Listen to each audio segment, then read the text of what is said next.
Ahí va a llegar el gol del Arsenal. Özil. Marca Mesut Özil. El balón inteligente en la caseta. Aaron Ramsey. Ramsey, mano a mano. Sigue Ramsey. Amaga Ramsey. Recorta Ramsey. Gol. Marca el Arsenal. Marca Aaron Ramsey. 0-1. This is Arsecast Extra. Hello and welcome to another Arsecast Extra, as always, with James from Arseblog. James, fuck Spurs. Yeah, fuck Spurs, yeah. Fuck them. It's good to get rid of the PG rating on the podcast as early as possible. Absolutely. Yeah, you know, I don't know if people know this or not, but when you submit a podcast, an episode of the podcast, you have to say whether or not it's explicit or not, because if it's on iTunes, it has a little red E beside it.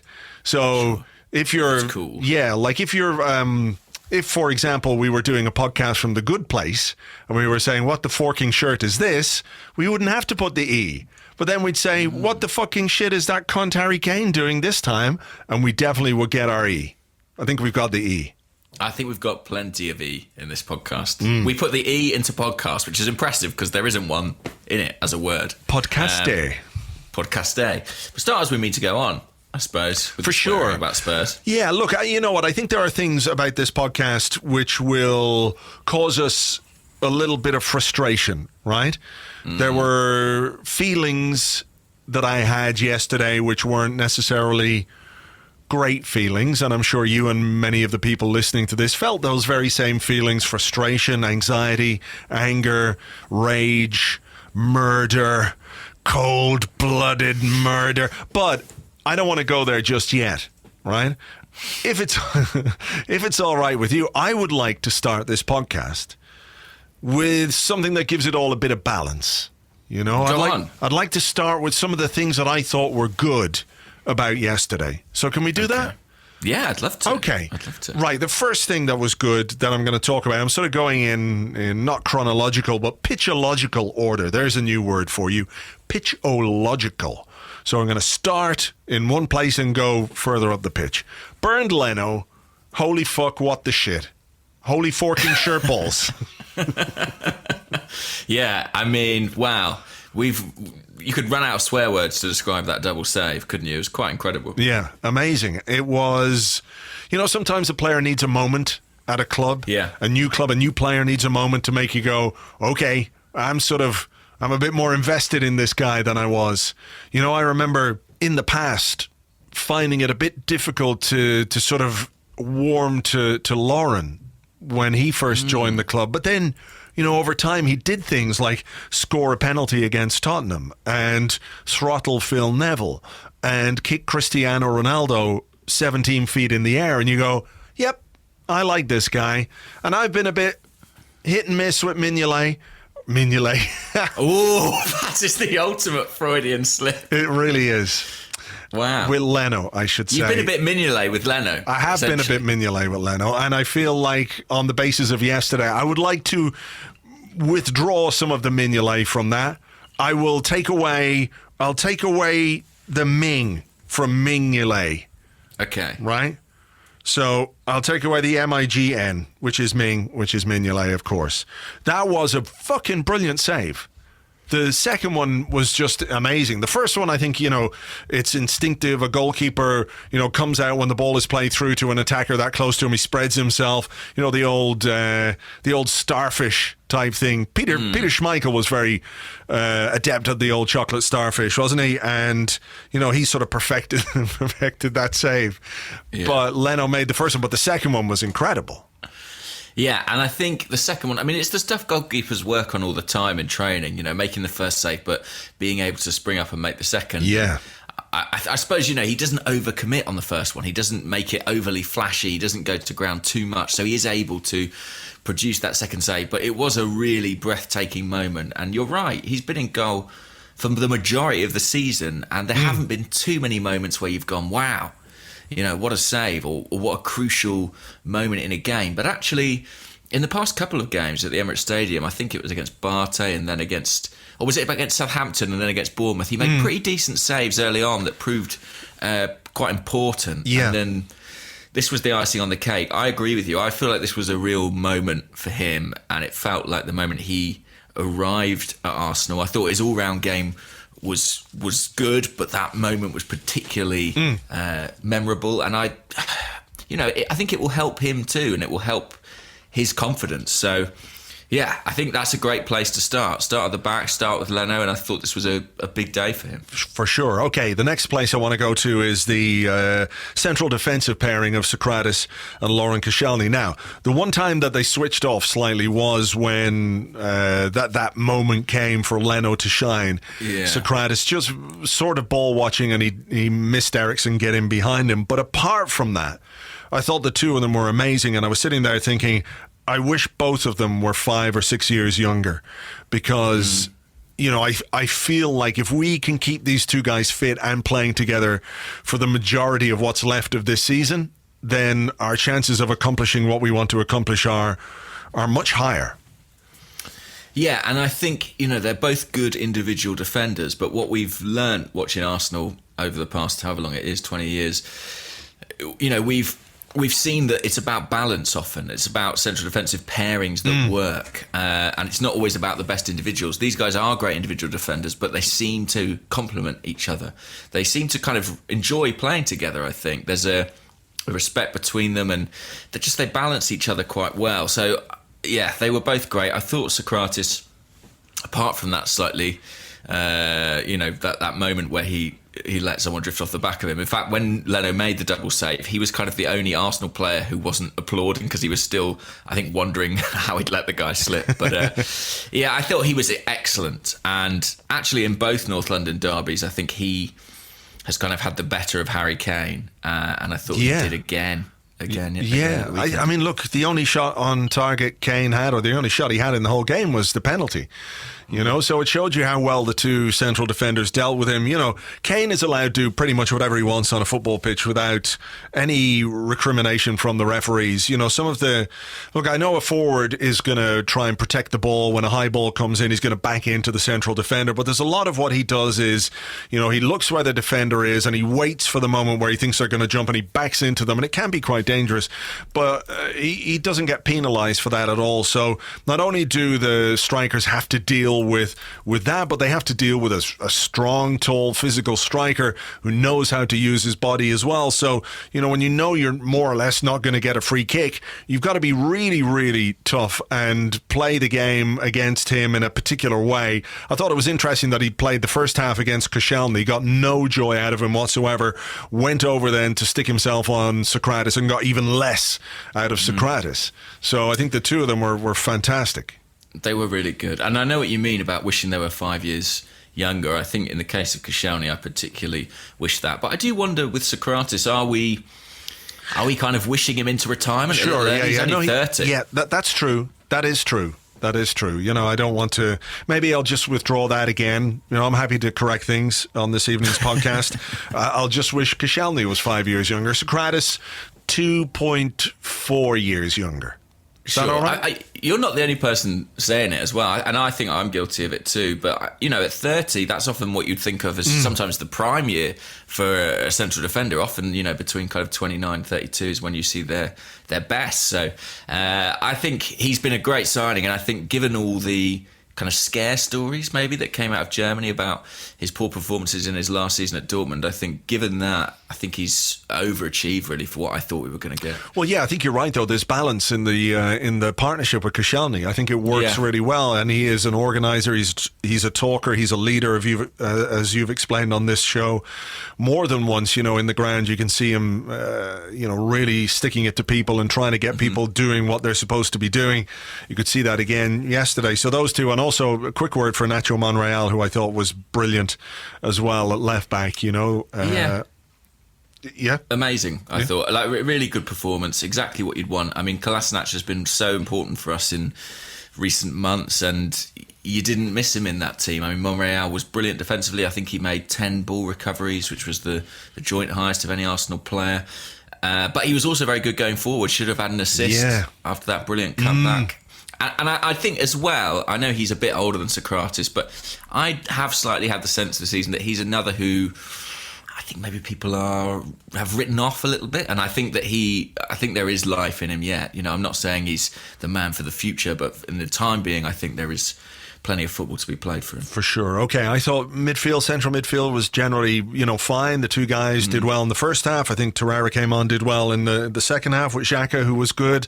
I thought Iwobi was good down the left-hand side. Maybe not quite as switched on defensively as I would like, but when he got the ball, he really did. He worked it very well, and he gave us time, and he gave us a bit of relief because we were under pressure and they had a lot of the ball, etc., etc. I thought he was really good. But again, somebody who I haven't always been convinced by is Henrik Mkhitaryan, and I think it's only fair to say that in yesterday's game he was really, really good, and it's following on from a couple of really good performances from him since his return from injury. He was incisive from an attacking point of view, but I thought what I liked most really about him was that he knew he had Mustafi at right back, who's not a natural right back, and he worked extremely hard to protect the guy playing at right back because of that. There were moments where he was back in our box defending. I think there was one cross from the right hand side from Tottenham when they broke down there, and hang on a minute, who's that clearing the ball from inside our 6-yard box? It's Mkhitaryan. Played the ball that won us the penalty, and I think he also played the pass of the match, which was behind the Tottenham defence through to Aubameyang, who I think, having watched it again, really should have done better with it.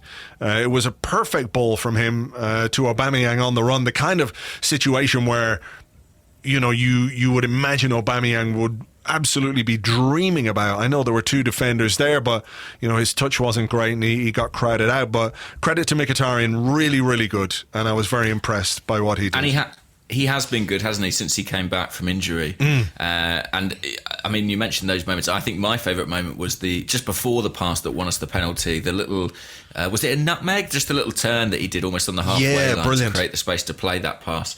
It was really good, and to then execute the pass after that.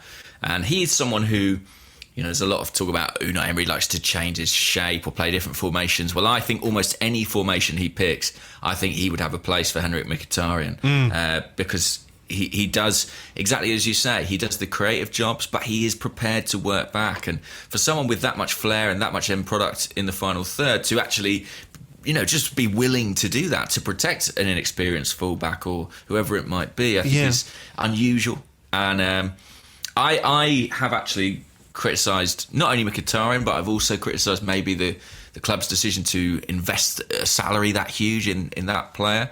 But I think that setting that aside, his contribution when he's actually been on the pitch, certainly in the second half of the season, has been really good. And I'm looking forward to seeing what he might be able to do now between now and the end of the season. Yeah, I mean, he hasn't always been brilliant defensively or that switched on defensively, but he absolutely was yesterday in a big game, and you could see throughout the team the players were really up for this one.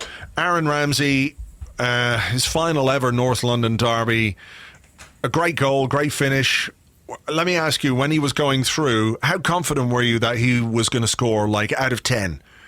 Give it a mark. Pretty confident. I mean, I'll put it like this. I was more confident that he was going to score running through from the halfway line than I was Aubameyang taking a penalty from 18 yards, or 12 yards, sorry. Yeah. I really thought he was going to score. I'd say I was kind of maybe 8 out of 10. Yeah, confident. Me too. I was like an 8 out of 10. Something could go wrong, but you put him through in those circumstances. He's got the experience, he's got the technique, he's got the quality to score the goal. We know how much he loves to score goals, and his celebration was enjoyable as well. I love that pointing at the Wembley pit. My pitch, you fucking Spurs mother forkers. Yeah. And I tell you what, my confidence slightly dipped when I saw he was going to try and go round the keeper. I thought he was going to maybe lob him, taking it a bit earlier, but ultimately he made the right choice. He executed, and I celebrated by jumping up and just inexplicably kicking my sofa. You kicked your sofa?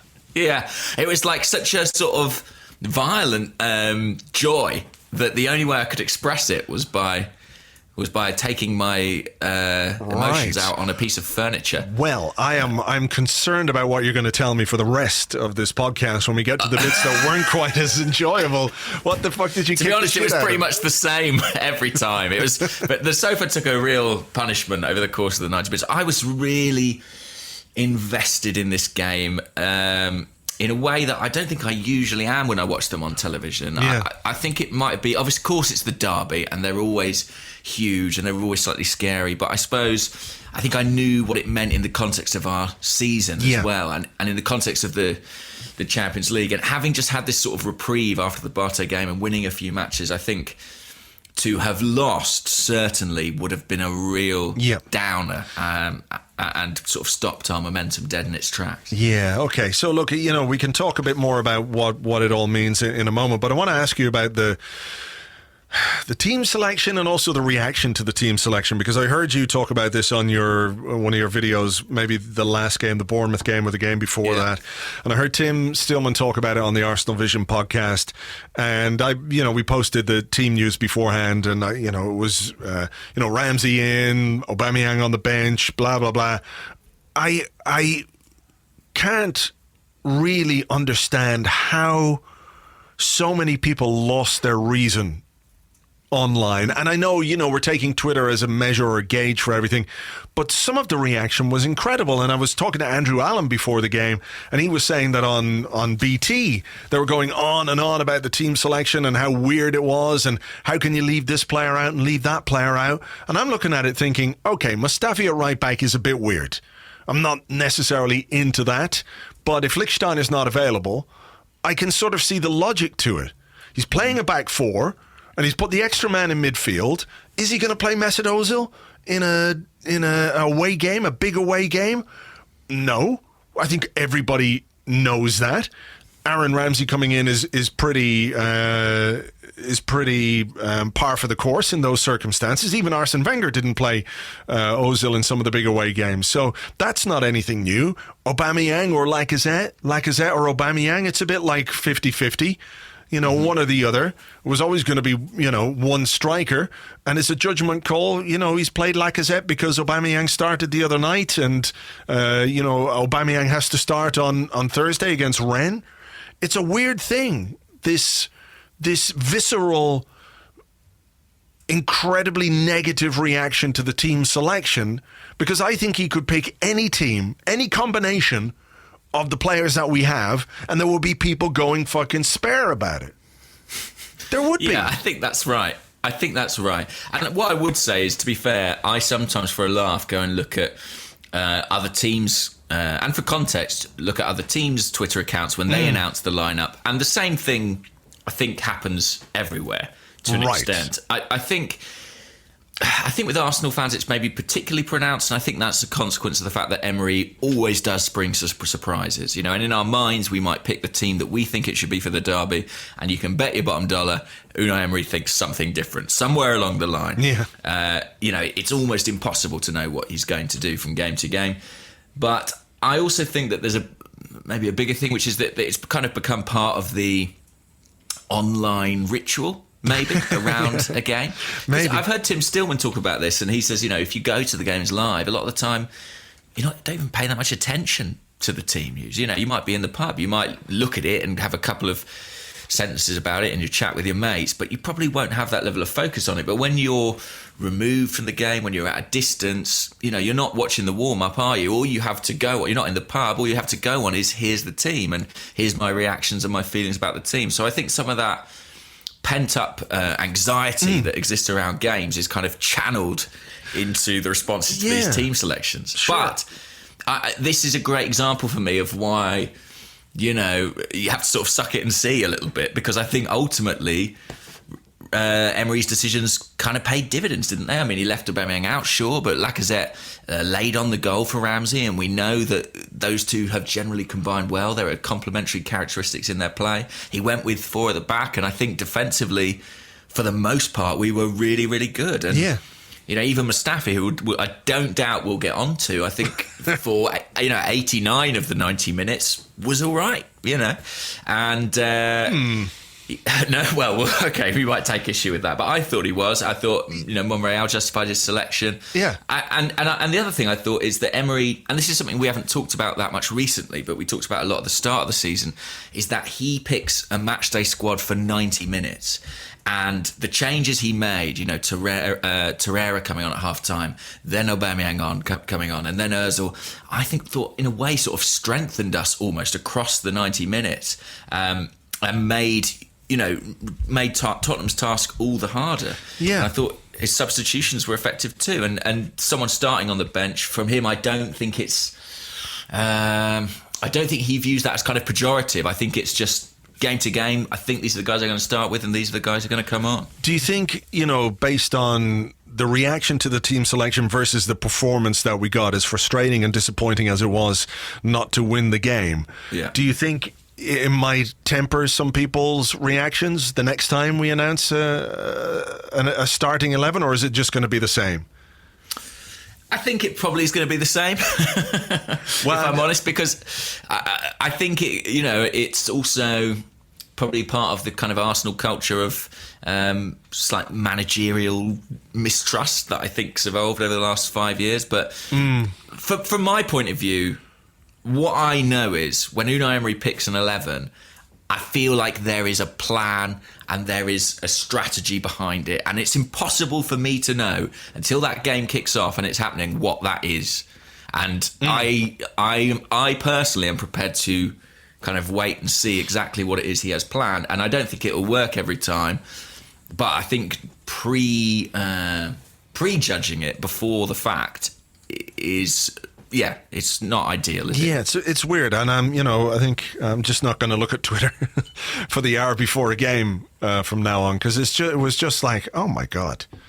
I mean, look, I can see why people have maybe some concerns, but it's like just the game hasn't started yet. There's potentially every chance you can go off on a rage after the game and be fully justified about it, but fuck. Anyway, look, that's the thing. I thought, the way we played, generally speaking, there were some issues obviously with certain individuals, but I thought as a whole, as a collective, I thought his tactics, his plan, his team selection was pretty much validated on the day, bar a couple of individual moments which I think a manager can't really legislate for to any great extent. With some players you could say, okay, the potential for this guy to produce a moment that we're not going to enjoy is high. So if you pick him, perhaps it comes back on you. I'm thinking of one player in particular here, but strikers missing chances, strikers missing penalties. When you've got two strikers like Lacazette and Aubameyang, you can only pick those two or one of those two. So whatever they do is sort of on them.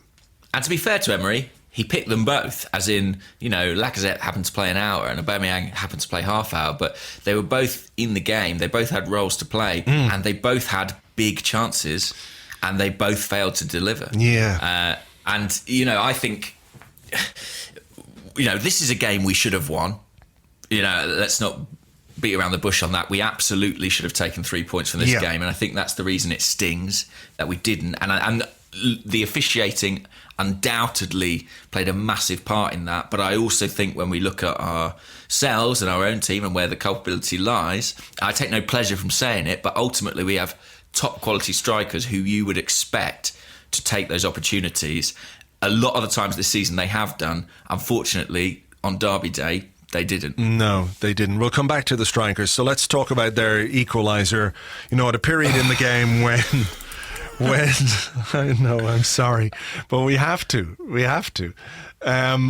It was a period in the game. Turns out it was a penalty after all. I don't know if you've been following. Oh my God, what is going on with this online discourse? This is fucking amazing. Actually, I like Alan Shearer sticking it to a few of the journalists who are saying, well, actually, the FA rules say that if the man is moving towards the ball, and was it Sam Wallace of the Independent posted a screenshot of the rule which he believed showed that Kane and Tottenham weren't offside, and completely missed the paragraph underneath, which just contradicted what it was he was trying to say. It's absurd. How can anyone say that they're not offside in that situation? The cross comes in, Kane goes for the ball, they're offside. All of them. Yeah, I know. Everyone. Every fucking last one of them. I don't get it. And if you have seen that Sam Wallace screen grab, I actually think even in the bit within he's circled, which by the way I love because it's from the official FA website and contains a typo in the laws of the game where offside is spelled offside, which I enjoy. But even within the bit that he's circled, I think his own point is disproved. So the law is transcribed thus: a player in an offside position is moving towards the ball with the intention of playing the ball and is fouled before playing or attempting to play the ball. So if a player in offside position... I'll start again. It's so confusing. If a player in offside position is moving towards the ball with the intention of playing the ball and is fouled before playing or attempting to play the ball, or challenging an opponent for the ball, the foul is penalised as occurred before the offside offence. But he is challenging an opponent for the ball. Yeah. Of course he is. I mean, contained within that exact passage is the explanation of why it is a penalty. As soon as he is moving towards... I mean, he's literally jumping for the ball. Yeah. Anyway, it's bizarre. I don't really buy into conspiracy theories. No. About, the media loves Spurs. I mean, Sam Wallace is a Spurs fan, I believe. But... I don't really tend to buy into that stuff, but I do think you might be right about Harry Kane, maybe, as kind of England's captain, England's main man. I think maybe there is a little bit of kind of media and referee guarding around him as an individual. Funnily enough, as Alan Shearer benefited from during his playing days. Absolutely. Yes, he would know very well all about that. So, look, it's just, I can't believe it. I just can't believe anyone has looked at that and thought, well, actually, he's not offside. I mean, you have to be blinkered or completely stupid to think that he wasn't offside. The officials got that one completely wrong. There's no two ways about it. It was a terrible decision by the linesman or the referee's assistant. He got it wrong, all the way wrong. But then I don't know why Mustafi did what Mustafi did. I just sorry, I need to sort of play a bit of music here just to sort of get over this Mustafi bit. So where is it? Sad music because he hurts my heart. Yeah. This is the sound inside your heart when you watch replays of Shkodran Mustafi. Oh, let's leave it there. It is the sad walking away music from The Incredible Hulk. The saddest music ever written. The saddest music of all time, for sure. For sure. I mean, yes, it's so unnecessary. I mean, he's offside. And I suspect Mustafi's panicking a bit because he knows this is Harry Kane. This is a top striker. He's already put put one away in the first half. Again, offside. But and I think he just panics, doesn't he? He just panics and thinks, I've not kept up with him. I've got to get something on this. I've got to stop him. And he pushes him in the back. And it, once you get past the offside, it's definitely a foul. Oh, it's 100% a foul and 100% a penalty. The referee could not be looking at it any more clearly. It's literally straight in front of him, and Mustafi barges into Kane in the box. A player who needs no invitation whatsoever to go to ground. He was sort of in midair, though, so it's just a ridiculous foul from Mustafi. Yeah, and in fairness to the referee, his eyes are completely on that and the ball. It's not his job to spot the offside. That's the linesman who's in perfect line with the Arsenal defence, who are pushed quite high and yet still cannot see the most straightforward of offside. So, Who is that linesman? Let's go round his house. Let's find it. Let's put his information online and have the might of Arsenal Twitter get at him. No, let's not do that. We're not Liverpool fans. We must contain ourselves. Yeah. But this was a... I mean, look, I said, I think on Twitter, I just couldn't believe what I saw from Mustafi, and so many people said back to me, couldn't you? You've seen moments like this 100 times, and I think it is just exasperating his capacity to self-destruct. Yeah. I mean, he's got to go. There's just no two ways about it. And I try to be kind to our players, and I think sometimes some people who listen to the show think maybe we're a little bit harsh on him. But he keeps doing things that are so incredibly stupid. And the thing is, sometimes you can afford that in some areas of the pitch, but in a back four, you can't. You just can't. No. Yeah, I mean, there comes a point as well where you know, you have to just accept that a guy is who he is, and if you play him, then you run the risk of that kind of thing happening. And I think that's where we are with Mustafi, you know? Like every time, in every game, there's something that sort of makes you go that way, you know? Yeah. Well, it makes you kick a sofa. Even harder than you did. That's the sofa screaming. Sorry. I'm watching it again, and the most maybe bizarre element of it is that Kane's not even Mustafi's man. So Mustafi's kind of at the back post with Jan Vertonghen, and yet he kind of follows in behind and kind of takes over from Koscielny to make the foul. It's really... And Koscielny, it should be pointed out, wins the header. Well, actually, I think it may come off... It comes off the top of Mustafi's head. Oh, but does it? Koscielny certainly does enough, I would say, to stop Kane getting there. Right. Without Mustafi's intervention. I think Koscielny... I'm not looking at that and going, well, Mustafi has to make the foul or Kane scores. I don't think that's quite what we're looking at there. Right. Yeah, I mean, it was kind of... I did feel for Mustafi a bit, because I do think that... Look, he played right back briefly. Was it against Bournemouth? I forget. He switched to right back in a recent game. I'm just watching it again here. Oh, sorry. Yeah, that's okay. What is he doing to fucking idiot? I know, I shouldn't laugh. It's my God. Yeah, it comes off Mustafi's head, you're right. But I'm just looking at the referee, just looking fucking straight at it. It's like... I know. It's... and then he sort of turns around and does the thing like, what? What? What are you talking about? I didn't do anything, but I saw you do it. No, you didn't. You didn't. I didn't do it. Whatever you think you saw, I didn't do it. Apparently, Emmanuel Petit said on RMC, French radio, I was surprised to see Mustafi start in the derby. He is the king of blunders. The king of blunders. He doesn't pull any punches, Emmanuel Petit. But that is the thing about Mustafi. Like, I'm not saying he's a bad footballer or even he has moments, but they are constantly undercut by these high-profile errors. Yeah, look, and they will forever dog him, I think. Look, leaving aside the fact that he passed the ball at something like 40% accuracy in the game yesterday. Yeah, and his crossing is terrible. And really that kind of stuff, you know. Generally speaking, he is, you know, a competent-ish sort of footballer, but the mistakes and the decision-making and everything else are just too much. At this point, you know, I hope that whatever decision has been made about Mustafi this summer has been reinforced. It can only be reinforced. You know, we've got to... But do you hold Unai Emery responsible for picking him?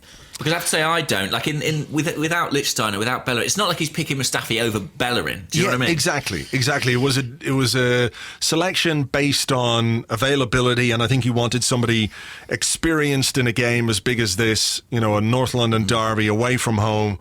You know, I think if he'd had Bellerin, there'd be no question of Mustafi being in the team. Maybe Lichtsteiner would be in the team if he were fit. He wasn't even on the bench. And Ainsley Maitland-Niles, as much as we all want him to be the answer to our problems at right back, has not been particularly convincing when he's been played there. So I don't really have any blame for Emery. I mean, I'm sure he was like, I'll pick him, but fuck, please don't do anything stupid. Just don't do anything stupid. Don't do anything stupid. The team talk before the game. Good evening, squadron. Don't do anything stupid. Don't do it. Okay, I won't. I promise. All right, good. Oh, he did it. He did it. So I don't really blame the manager for that. I think, you know, in some ways you are taking a risk, but I'm not sure, you know, well, I mean, you say it now, and maybe Maitland-Niles couldn't have been any worse than that. But, you know, I think you're right to say that Mustafi's general performance wasn't that bad, despite the fact he couldn't pass the ball to an Arsenal player. And his throw-ins are so fucking weird. What's going on with that? I mean, there's a lot of professional footballers whose throw-ins are absolutely shocking. It's incredible, given that it's such a basic skill within the game. Yeah. But, yeah, I think Maitland-Niles as well has had an absence recently. You know, he's not coming into it absolutely on top of his form, on top of his game. Exactly. Match practice behind him. I think it would have been a big ask to drop Maitland-Niles into that, particularly in a back four as well. You know, Emery wanted to play a back four. It's not like he was going to have wing back. So I sympathise with him, and I think that goal, yes, it's idiocy from Mustafi, but I think, you know, we're very unfortunate as well with the decision from the linesman, because it should never have got to that point. Yeah, maybe the linesman just doesn't like Mustafi. Who knows? So then I think, you know, after they scored, they were quite energised, and I thought Llorente and Kane and Lamela, I hate those guys. I really do. And Danny Rose. Can I just talk a little bit about Danny Rose? Because we're going to talk about the penalty and we're going to talk about the sending off. How did Danny Rose not get sent off for putting his studs into the chest of Jay Leno? Bernd Leno. Jesus Christ, I'm having some issues with this guy tonight. Considering that he made such a big contribution at the weekend, it's interesting that you cannot remember his name. I apologise to him and to all his acolytes. Sure. And his dad, Jay Leno. But I think, I mean, I know exactly what you mean. Do you think you would be saying that if Torreira hadn't been sent off? I thought he was lucky at the time. I did think he was lucky at the time, but I think the Torreira decision really exacerbates that decision. It makes it much more hard to take. Because I think Rose should have been booked anyway within the first couple of minutes. When he took a dive down the right-hand side, he literally jumped in the air to try and win a free kick. So... Yeah. He should have been offered 2 yellows, I agree. Should have been offered 2 yellows, but I can't understand why that's not a red anyway. Yeah, it's one where I can completely understand why he goes for the ball in that situation, and I would expect an Arsenal player to make an attempt to play the ball there, because you might score a crucial goal. However, having done that and essentially studded someone in the chest, I think I agree it should be a red card. Yeah. I think if it happens in another part of the pitch, it probably is a red card. I think there's this kind of curious sort of dichotomy in the Premier League where goalkeepers sometimes are really protected and then sometimes not at all. And I sort of think the nature of the contact with goalkeepers can be a little bit more violent, and it's kind of seen as slightly more fair game. And in fairness to Leno, he played on completely when it first happened. Do you remember? He gets hit in the chest, and I think he sort of carries on and repositions himself in the goal. It's only afterwards that he's like, I have 8 studs stuck in me. He didn't roll around like a little bastard. No, but if he had sort of, grabbed at his chest or grabbed at his face, and I'm not saying he should have done, maybe it would have been a different outcome. Yeah. I think Spurs being the home team probably had some say in that. It often helps decisions go the home team's way. But yeah, I think it is a red card. But then I think Torreira's a red card as well. We'll get on to that. Okay, well, let's talk about that, because then we can leave the penalty until the last thing. I think it's really unlucky. He's gone in, he's got the ball, and I think Danny Rose has attacked his studs with his knee, basically.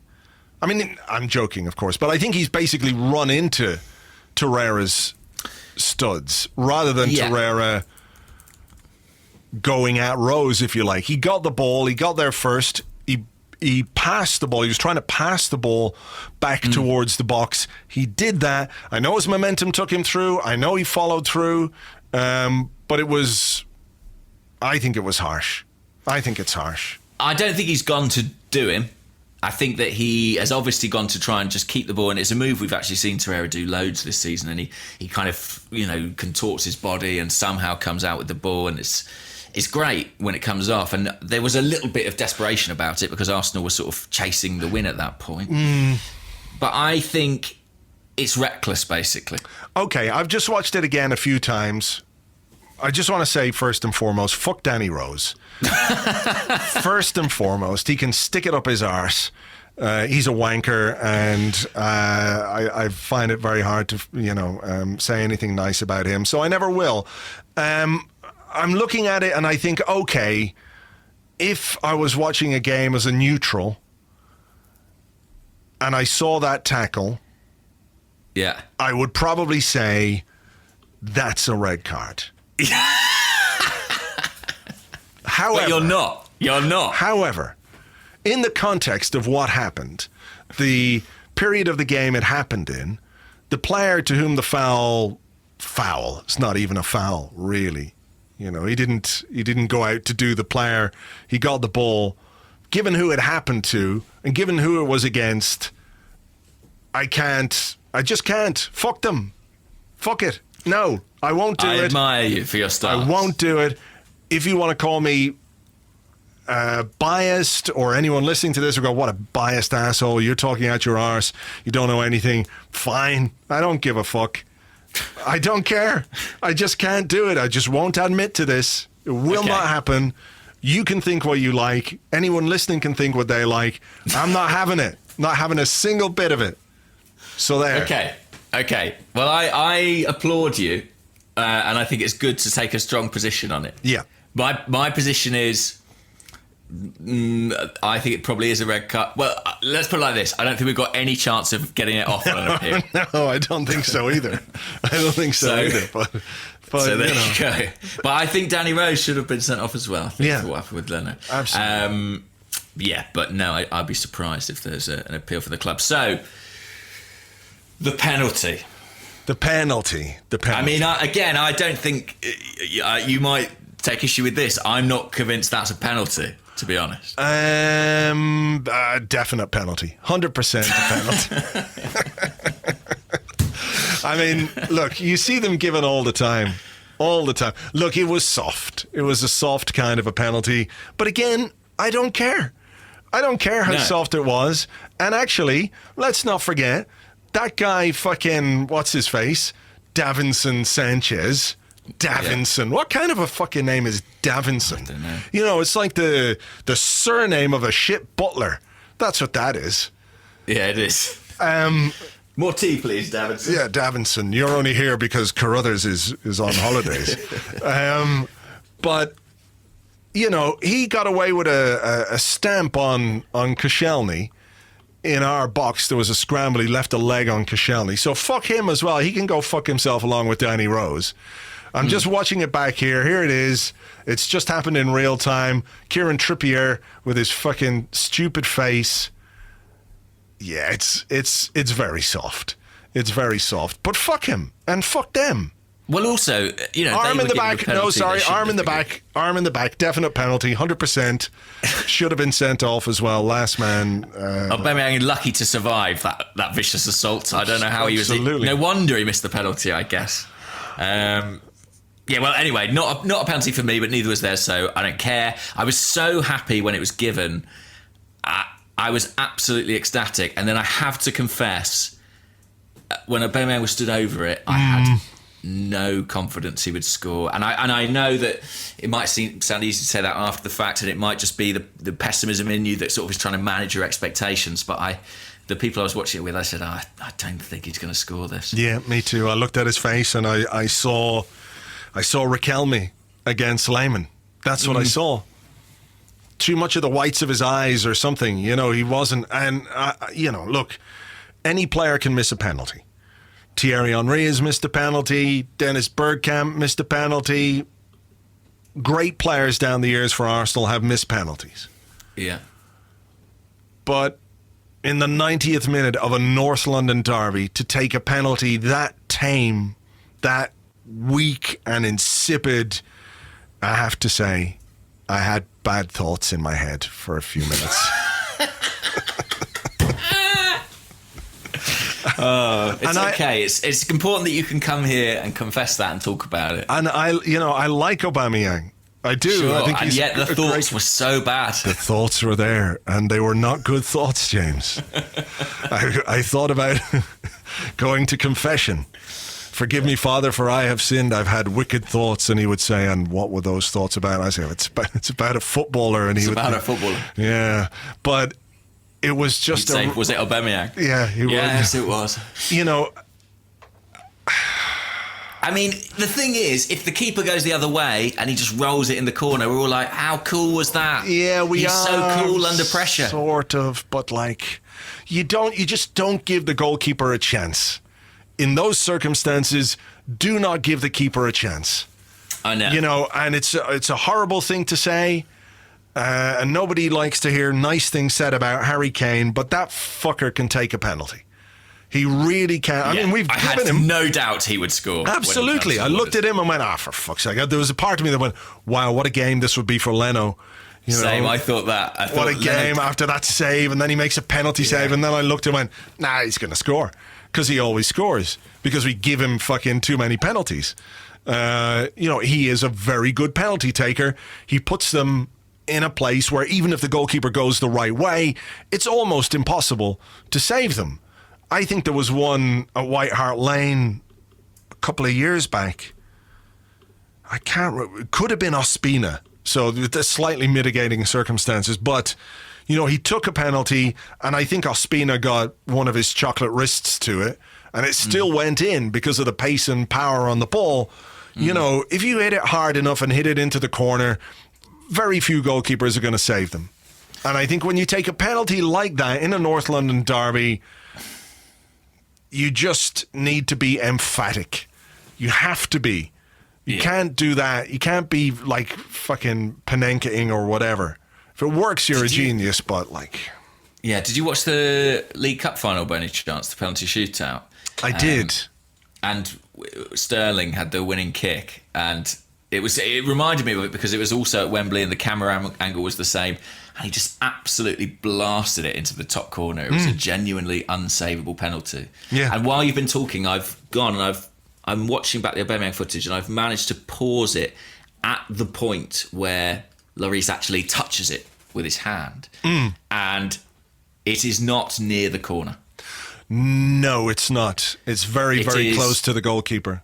It's closer to the keeper than closer to the corner.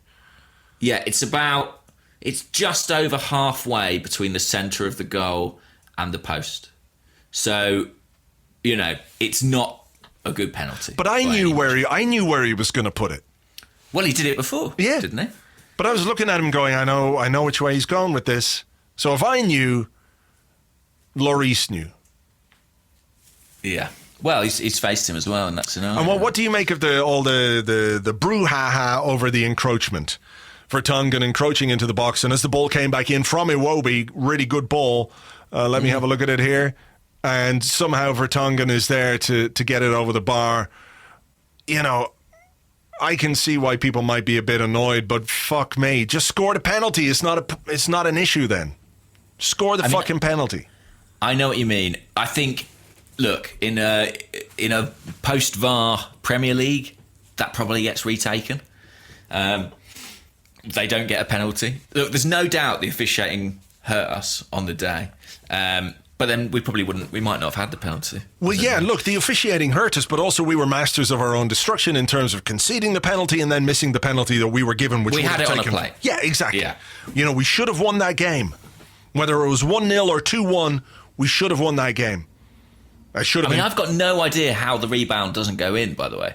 It is astonishing, isn't it? How it seems to clip off Vertonghen. I don't think necessarily that Aubameyang is as strong as he should be in that situation. I think he's probably still got the penalty in his mind, right? I mean, it's literally just missed get it. the fuck up and get on. He looks very light on his feet. Like he doesn't really compete for that ball. Iwobi does really well because he doesn't encroach and he reacts and he gets there first. And he puts it on a plate. I mean, it's a big moment.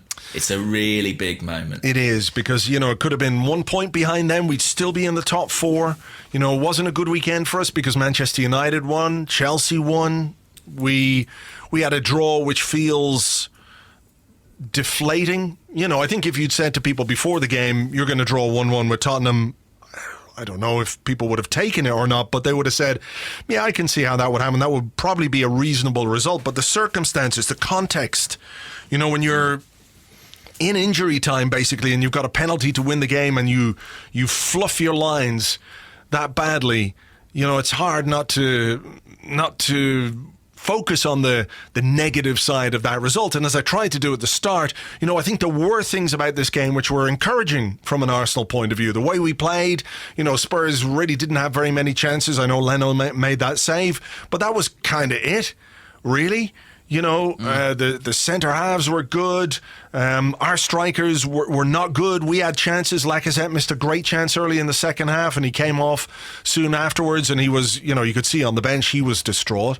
That was a huge chance, by the way. I mean, I don't put a massive amount of stock in the early chance he had. The one over his shoulder. Yeah, I think that's a really difficult skill to execute, and if he gets that on target, people would say, "Wow, he did really well there." I don't think expect him to score there is reasonable, but the one where Iwobi plays in Monreal and he tucks it back, I mean, that is gilt edged. And I thought that Emery replaced him almost immediately. It almost felt like he was like, I don't know if he's psychologically going to recover from that one, because it was a big miss. Yeah, it was, but get the fuck over it. Get over it. There's a lot to play for this season. There's a lot of football left to contend with. You missed a chance. It was shit. That was bad from you, but get over it. And the same with Aubameyang.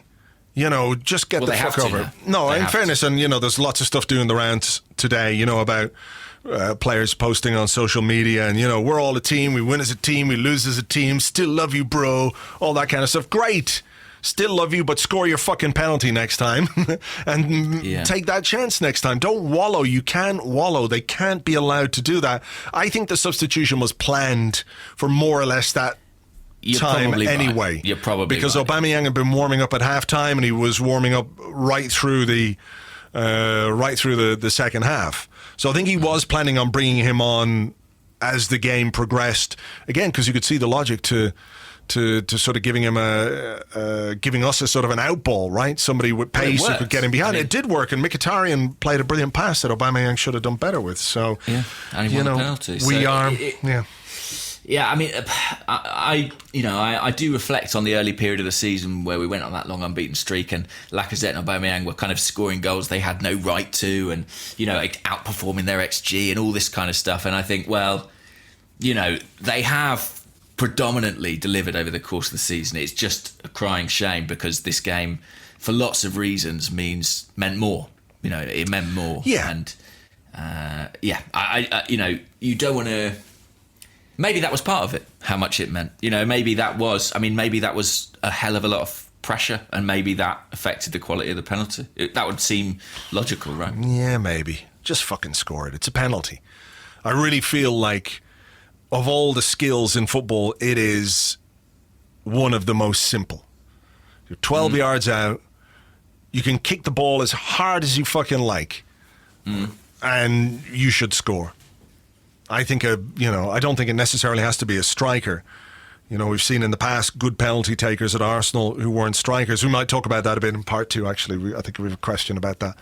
But, it's... I was looking today, actually, just at the Liverpool game, Liverpool-Everton, before we start recording, and I was thinking, if I was a football manager, I think I'd be in jail.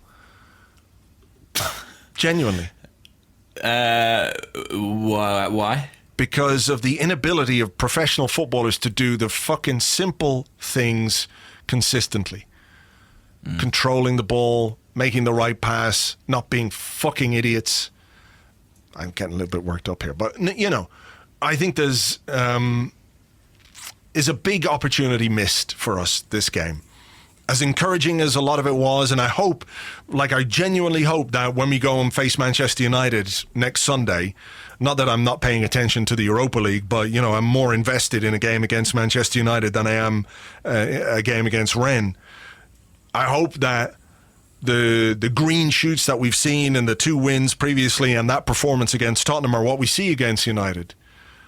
But it's still so frustrating not to take 3 points in those circumstances, and to stick it to them, because they've come out of that game feeling fucking great, despite playing quite poorly, and they've got a lift from it. and they're 4 points ahead of us now, and we've come out of it having done really well, played very well away from home, and maybe it's encouraging the simple fact that we should have won a big away game. Maybe that is something we can get encouraged by. But flip side is that we didn't and haven't for too long. So yeah, and then United squeaked a win, didn't they? Chelsea got the win as well. Yeah. I mean, to be fair, those are games that you would expect them to win, and I think in our predictions we both had them winning. I think the consequence is it makes that United game feel absolutely massive. It is. It always was going to be, but I think if we'd beaten Spurs, we might have felt like, well, if we get a draw from that game, it's not the end of the world. Now it feels like a playoff, almost. Yeah. I know there's a long way to go after that and plenty of ways we could screw it up from that point. But I think in terms of what it would do for our confidence and our momentum, a win would be so massive. And 4 points from those two games would be very decent and respectable, even if, perhaps it could have been 6. Yeah. So I think it becomes just a huge, huge match, really. I was absolutely gutted at full time to have not won the derby. But I think with 24 hours distance, I am more positive about it than negative. I feel like there was a lot to be encouraged by in that display, and I'm glad we've talked about that in terms of Leno, in terms of the defence, and I think in terms of the manager as well. If you think about the questions that were being asked of him after the defeat at Barté, and the way that he has managed the squad and managed the team through that period, since then, I think he's come through that test, and it was a very real test with very legitimate questions being asked. I think he's come through it well. Yeah, fair enough. I think that's all right. So ultimately a very frustrating day, but one which hopefully we can take some of the positives from and perform when we face United at home in what is a Champions League 4th place 6-pointer next weekend. All right, look, we better take a break because we've been going nearly an hour because there was just so much to talk about. So we're going to take a break. We're going to take some of your questions and more in part 2 right after this.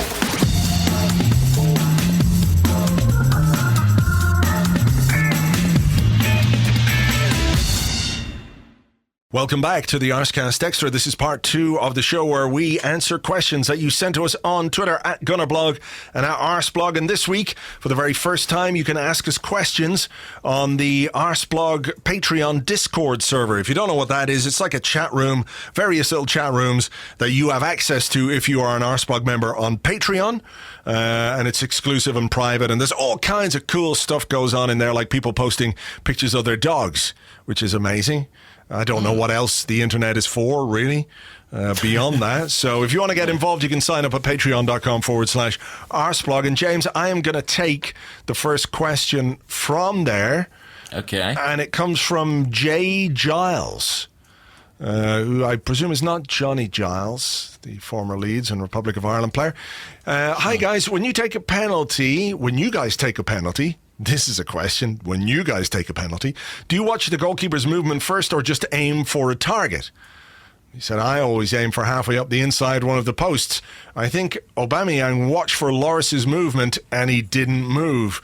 Who are your top 5 Arsenal penalty takers over the years? So a number of questions in there. What do you do, James, when you take a penalty? I know we discussed this the other week, but you just boot it as hard as you can. Yeah. And hope. I mean, to be fair, it's not the worst strategy. I mean, Julian Dix did that with great success, I seem to recall. What do you do? Panenka? Yeah, Panenka. The Rabona Panenka. Every time. Catches the goalkeeper out. No, genuinely, I will pick a corner and then I'll try and put it as far towards that corner as I can. If I'm feeling good, I'll aim towards the top corner. If I'm not feeling that good, I'll go low and hard. So yeah, but pick a side and stick to it. That was always the thing I was taught. When it comes to taking a penalty, make your mind up and stick with it. Don't change your mind because you can just get confused and then do what Aubameyang did yesterday. That way trouble lies. And what was the other question? Top 5 penalty takers? Top 5 penalty takers over the years. I'd have Robin Van Persie in there. Ooh, Robin Van Persie could take a great penalty for sure. Ian Wright? Ian Wright, yes. I mean, Thierry Henry missed a couple, but I think he was generally pretty good. Yeah. Robert Pires was a good penalty taker. Lee Dixon, a good penalty taker as well. Olivier Giroud was a good penalty taker. Yeah, and I tell you who I always fancied in a shootout was Ashley Cole. Yeah, I was going to say Ashley Cole was very solid. If you look at the 2005 FA Cup final shootout, I think Van Persie and Cole take the two best penalties. I know Vieira's won it in the end. And who else? Van Persie, Cole. Did Freddie Ljungberg take a penalty that day? I think so. I'm trying to think now. 2005 FA Cup final. Because remember, we didn't have Thierry Henry. Dennis Bergkamp wouldn't have taken a penalty. Reyes had been sent off. Reyes was sent off, yeah. So Lauren scored, of course. Oh, yes. And Freddie Ljungberg, I think, scored as well. Ljungberg, Van Persie, Cole, Vieira. Right. I mean, we haven't mentioned Arteta or Cazorla. Yeah, Arteta was good. Arteta was pretty good. Cazorla, though, remember when he ruined the life of that young goalkeeper by scoring a Panenka against him? Yeah, that was terrible. Incredibly offensive. Truly the most evil. I don't like to think about that. The most evil man in football, Santi Cazorla. I mean, how could he have shown such disrespect to the game and to a young goalkeeper who knows where he is now? Probably gone to live in a far-flung land, just working in a bar, thinking of the day that Santi Cazorla ruined him. Yes, well, he is quintessentially evil, Santi Cazorla. I think anyone who encounters You can see that. You can see it on his face. You can see it, exactly. Yeah. So we haven't really done a top 5, but they were all quite good. Let's do top 3. Who's the best? I think Van Persie was the best. Actually. Like if you had to put money on the player scoring the penalty. Or your life. Your very life on the player scoring the penalty. Who would I have? My 3. These would be my 3 okay. takers in that situation. I would have Van Persie, Lauren, and Thierry Henry. And I know Lauren's a risk because the sample size is small, but if there's a life at stake, I just feel like he would be cool in that scenario. I think I would have... I definitely have Van Persie, but just because his technique is so good. Like, he does not give the goalkeeper a chance with a penalty. It's in the top corner, and it's hit like a fucking rocket. So if a goalkeeper makes a save from a penalty, you've got to say it's an amazing save. Yeah. So Van Persie, Ian Wright, Mikel Arteta. Good choices. Who would you have in goal? You. Just to make sure. Okay, nice. Seaman for me. I always fancied Seaman on a penalty. Oh, like would I fancy to save a penalty? Yeah, I realised that isn't the question that you had answered. Don't worry, I didn't think that you had actually chosen me for that reason. Yeah, no, fine. Yeah, Seaman was good, obviously, and Lehmann though was pretty good. Lehmann up. Almunia was a reasonable penalty saver. Would I entrust my life to Manuel Almunia? I'm not sure. I'm not sure, but my life is in the feet of the taker and not the hands of the keeper. So there you go. Very poetic. Let's have another question. This is actually also from the Discord, and it's from Pac-Man RBN. And Pac-Man says, do you think the emphasis for a complete defensive overhaul that was suggested earlier in the season has shifted somewhat? Socrates and Koscielny are looking good, and we will still have Mavropanos in the wings, holding to come back, etc. Look, the idea of like a complete and utter rebuild of the defence was fanciful. I think one of the things about this season is that we haven't really been able to field a consistent back four at all for any prolonged period of time. And quite often when there has been consistency, it's involved Mustafi. So I think, like, I'm looking at Koscielny and I'm thinking we've discussed the possibility of him moving on. at the end of this season, haven't we? Should we let him? No, we shouldn't. We shouldn't. Because when you think about the quality of his performances since he's come back, I know he had that really difficult day against Southampton, but I'm 99.9% sure that was a performance of a guy who hadn't played for a very long time and whose timing just wasn't quite right. We talk about match fitness and match sharpness. Yeah. I think it was more to do with that than some sort of inexorable physical decline or decline in his capabilities. He's proven that in some of the games subsequently, and I think he's been generally very good since he's come back.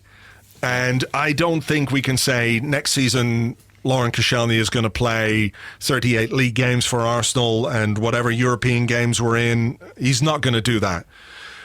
But I do think that when we have two young central defenders in whom we've got a lot of hope, Rob Holding is one and Mavropanos is another, that it's beneficial to have players like Koscielny around because they're great educators. They're really great educators. You know, you learn so much from having players like that around you. So I don't think we should, because he's, you know, still at this point probably our best defender. So yeah. I think you could be looking at a situation where we make one high-profile central defensive signing and maybe a right back. And I think that's maybe what we'll do this summer, because we're going to need a right back. Lichtsteiner's going to go in the summer, I assume. Maitland-Niles, I don't think, is the answer. Bellerin's going to be injured, so we're going to need to do something in that situation. Monreal and Kolasinac, I think we'll start next season with those guys. I'm starting to think that's going to be the case. So I don't think it's going to be the massive rebuild that everybody thinks. We're going to bring in, you know, X amount of defenders. I don't see it, particularly as our budget is going to be relatively limited anyway. You know, I'd rather spend big on one really good central defender than bring in two or three, you know, okay players and hope they can make the difference. Yeah, that's what I would like to see happen. I agree. Keep Koscielny. I think he's been largely excellent. And, you know, when you're that age as a footballer, you could kind of fall off a cliff at any time. That is a risk. But I think in terms of his influence on the squad and what young players could learn from him, I would definitely keep him around. I would sell Mustafi, definitely. And I think that would leave you needing to bring in at least one centre-half and probably a right-back, like you say. And you've got Rob Holding to come back, who I think will play a big part next season. I mean, I don't think Emery's ever the kind of manager who's going to be like, these are my two centre-halves and they play every single game. You know, much like in central midfield where he's got Torreira, Guendouzi and Xhaka, but they kind of rotate for two positions. I think you could see something similar at centre-half.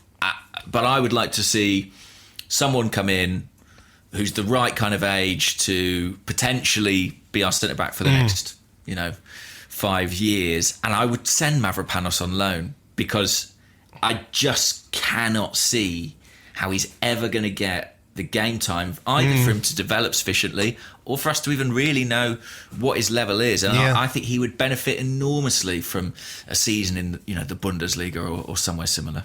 Yeah, even in the Premier League, who knows? Even in the Premier League, maybe, yeah. I mean, I only mentioned the Bundesliga because I think it was mooted that he might go there at some stage. And we've sent other young players there in Reece Nelson and Smith Rowe. But I would send him out, sell Mustafi, and bring in as good a centre half as we can get on our money. Okay, well, here's a question, sort of follow-up question. This comes from Ian Lendler, who's at Ian Lendler, and he says, if we sell Mustafi in the summer, at what price would you say, you know what, that's pretty good business, all things considered? God, it's difficult because when you think of what we spent, I think if we could get, I don't know, anything north of 10 million quid. Yeah, that was sort of my thinking on it as well. Yeah. And it might not be a lot north of that. 10 million and one. I think anything else would sort of almost be too embarrassing given what we paid. It's pretty embarrassing whatever way you slice it. Do you think there's the potential that because of what we paid for him, we might deem offers for him unsuitable and thus reject them, even though we want to move him on, but we can't be seen to take that big of a hit. Maybe, but I think I understand that line of questioning, but that would just be cutting off our own nose to spite our face. You know, sometimes you've got to cut your losses and recoup what you can, and it's something we've been so terrible at doing historically. I mean, his contract runs until 2021, according to transfermarket.co.uk, and that means he's got 2 years on his deal, which means he's at the exact point where Raul Sanllehi has effectively said, that's when I want players to either sign or be sold. Yeah. And I think it should be sold for Mustafi. It's not even that I'm completely against the idea of keeping him around as like a squad player, but I just think when you look at Holding, when you look at Mavropanos, we have young central defenders with potential. We're talking about bringing someone else in. I think someone's got to go, and you know, I don't see the upside really to keeping him. I agree. I don't know what else to say. Yeah. It's the right time to move him on. He'll have been here 3 years. It hasn't worked out. I think, you know, the weight of evidence is there to suggest that he is not going to be the player we thought he might be when he joined. And every couple of weeks there's just another little bit of evidence, another little bit. And I think moving him on this summer has got to be one of the priorities. How much they can get for him, this is where Raul Sanllehi will... I was thinking, like, who's going to pay a great deal for a defender whose reputation is I'm not going to say in ruins, but, you know, it's not been enhanced in any way by his time at Arsenal. But, you know, I mean, loan fees have increased, haven't they? We know that people are paying loan fees, even in the Premier League, of several £1 million. They might say, well, if we get 2 years of loan fees out of him and get rid of his salary in that time, that's a sufficient saving. I don't know how they'll play it, but I can't see anyone paying a huge amount of money for him. Certainly nothing close to what we did. It's interesting, isn't it, that sort of 2 years remaining thing, and how the club have talked about we can't let people get into the last year, because if these numbers are right on Transfermarkt, there's a whole clutch of players who will be in that position. Mustafi, Ozil, Socrates, Aubameyang, Mkhitaryan. Decisions to be made, I guess. Yeah, for sure. Let's have this question. This is from Sam Dallas, who's at Sam Dallas Gooner on Twitter. And Sam says, with Rambo leaving and Cos getting old, do you worry that we will not have enough players on the pitch, besides, say, Bella and Iwobi next year, to have the drive and passion required when playing in a North London derby? Everyone else seems a bit new and removed from the club history. That's a good question. What I would say is that I kind of think Socrates doesn't know anything about the history of, you know, Arsenal and Spurs particularly. He's not the history of the Tottenham. Yeah, sure.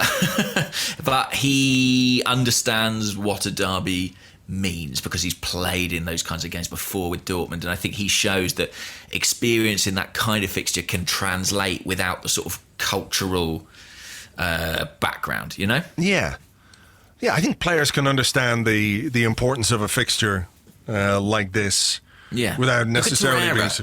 When he scored that goal in the home fixture, and what it meant to him, clearly. But you would want players around who do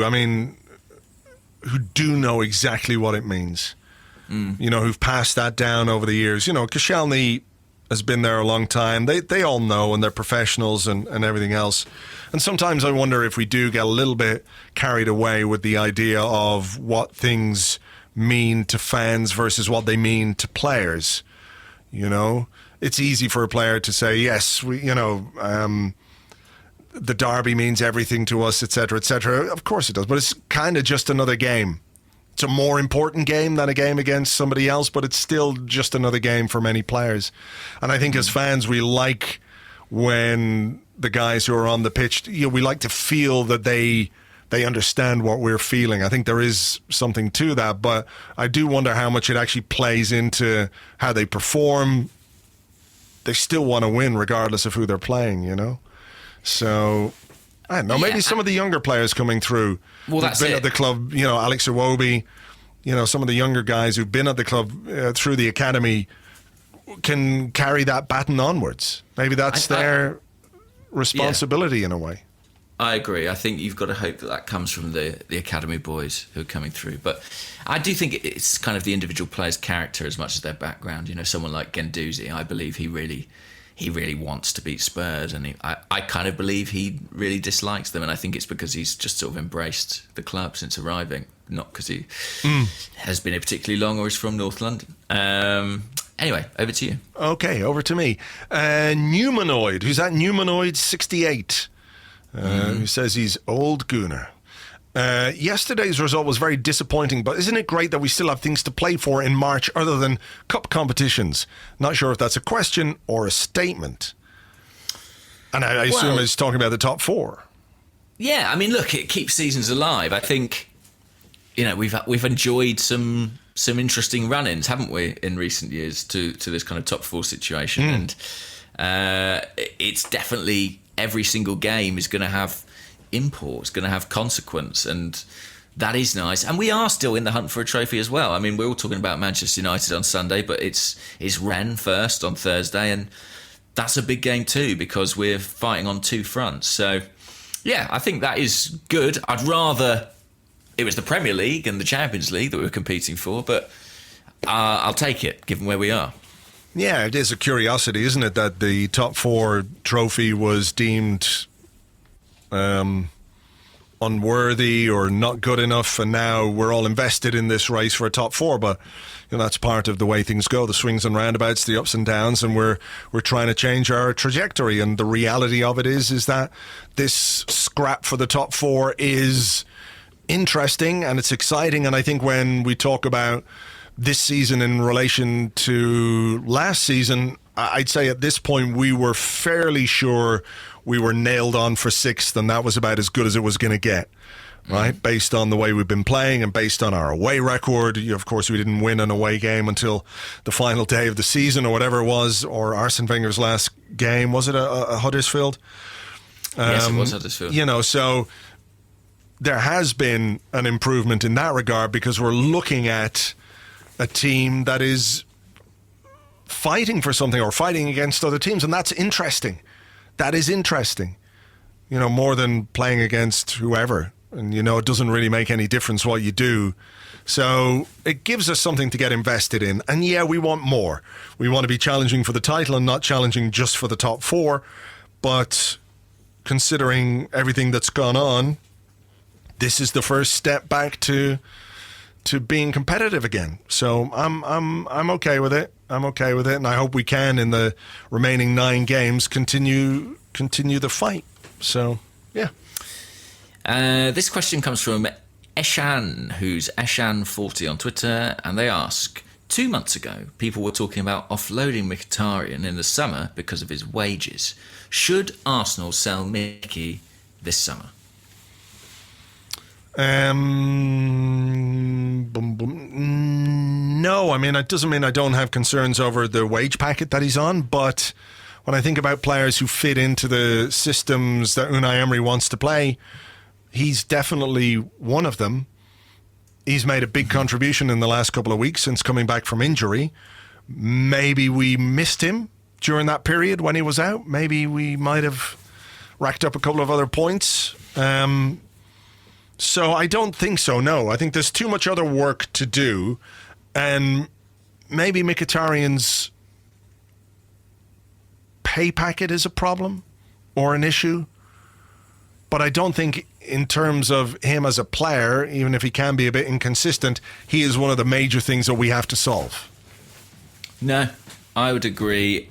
I suppose ultimately the decision has to be informed by what the state of the budget is, and who else we can maybe sell that might take some of that pressure off.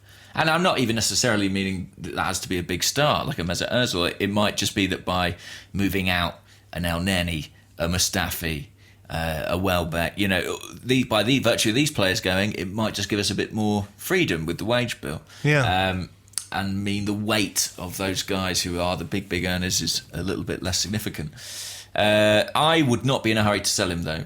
Not right now. I just think he's one of the players that seems to make whatever it is Emery wants this team to do tick. He's been a key ingredient, I think, in a lot of our better performances. So I would, at this point, definitely be looking to hold on to him. Okay, all right. Which surprises me slightly. I didn't think I would think that a few months ago. Maybe I underappreciated him during the first half of the season, but now I think it's more clear what he's brought to the team. I do think his performances have improved in the last few weeks. I do think he's been better and he's riding a bit of a crest of the wave. But yeah, I'd be keeping him around. All right. This one comes from Jason Pickhart at J_Pick3. Here in the US, media coverage made a big deal about Aubameyang being benched. Are they just creating controversy / narrative? We have 2 first-choice strikers and we just went with Laka. I think that's absolutely it. And I think between now and the end of the season, one of them is going to be on the bench. In fact, one of them won't be in the Europa League because we know Lacazette's suspended. So I think they are going to alternate more and more. I wouldn't put any money on them both starting against Manchester United. And I don't think that's a huge issue. I think we'd probably look a little bit better with one up front. Okay. What do you think? I don't see what the big deal is. I know a lot of people were giving out, why aren't we playing Aubameyang in this game? I don't think if we'd played Lacazette up front and played Aubameyang in one of the wide positions, I don't think the team would have been as balanced as it was against Tottenham on yesterday. Well, that's it. And we're kind of obsessed on individuals here, but I think when you look at the collective, I thought collectively it worked on Saturday, and that's kind of all that really counts. Yeah. Any more questions? Any more questions? I tell you what, I have got something that I do want to do before we go. So if you haven't got any more questions, don't worry. Let me have a look here and see if I've got any more questions. One. Okay, I've got one here, and then you can do what you need to do. And it comes from Mark Holmes, who's at Holmester79. Ramsey is still preferred to Ozil in big away games. Considering he has 9 league games left in his Arsenal career, what does this say about our current options and what we have to do in the transfer market in the summer? I almost didn't want to talk about this today because it's sort of slightly depressing, but I do think when you look at the big matches, the ones where it's really on the line for Emery, I feel like he turns to Ramsey. And for all the talk about, he doesn't fit the system and they decided to not renew his contract, when it comes to the crunch, Ramsey often is in the team. And he needs replacing. He needs replacing in a big way. And I don't think it will be easy. I think it's one of the biggest tasks that we face this summer. I'm worried about our capacity to do that. Do you think we're going to go out and sign a Ramsey replacement? Not necessarily exactly the same kind of player, but somebody to fill his place in the squad and somebody who could potentially be a first-team player week in, week out, which I kind of feel like Ramsey would have been if his future wasn't so up in the air and everything else. I think we need to. I think we need to sign somebody. Bear in mind that Emery's almost exclusively used Ramsey as a kind of number 10, an advanced midfielder. He played deep in the cup at Blackpool, I think it was, but he's almost always used him in advanced areas, kind of as an alternative to Mesut Ozil. And I think that Emery will want someone else who's able to do that job as a kind of alternative to Mesut Ozil. And we need, I think, a kind of number 10 who can press, who can work hard, who can score goals, who provides a stylistic contrast to Ozil. And, that's a hard thing to find. That's a really hard thing to find, I think. And they won't come cheap, I suspect. No, I mean, I think the way we will probably do it is to find a young player, someone in the age bracket of Torreira, maybe more Torreira than Guendouzi, and hope that he's not too expensive.